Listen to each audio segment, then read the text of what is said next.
आज टीवी सबसे पहले शामिल करते हैं अहम खबर। सिंह अवामी जस्टिस पार्टी पाकिस्तान के मरकजी सीनियर नायब सदर राना मोहम्मद सईद राशिद मंच ने कहा कि सूडान में कुरान पाक की बेहुरमती के दर्दनाक वाक़े की भरी अल्फाज में मजम्मत करते हैं। आज़ादी इजहार के नाम पर मुकद्दस किताब की तौहीन करके दुनिया भर के मुसलमानों के जज्बात को मजरूह किया गया, जिसको किसी सूरत बर्दाश्त नहीं किया जाएगा।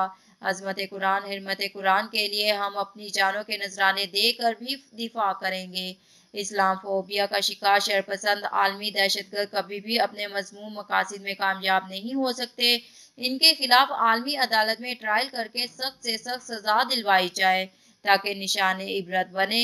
आलम इस्लाम की नुमाइंदा तंजीम OIC गुस्ताखियां करने वाले ममालिक के खिलाफ नोटिस लेते हुए हर सतह पर बाइकॉट और इत्तेहाद उम्मत के लिए अपना कलीदी किरदार अदा करे।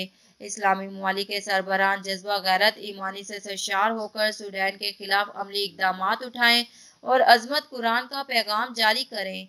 ये तमाम मुस्लिम उम्मा की अवलीन जिम्मेदारी है। हुकूमत पाकिस्तान सूडान के सफ़ी को तलब करके दो टोक पैगाम दें कि ऐसे अनासी को मुहासे की नकील डाली जाए, वरना दुनिया का अमन तबाह हो जाएगा। इस्लाम और इस्लामी शायर का एहतराम तमाम मज़ाहिब पर लाज़िम। खबरों का सिलसिला जारी रहेगा। मिलते हैं एक छोटे से ब्रेक के बाद।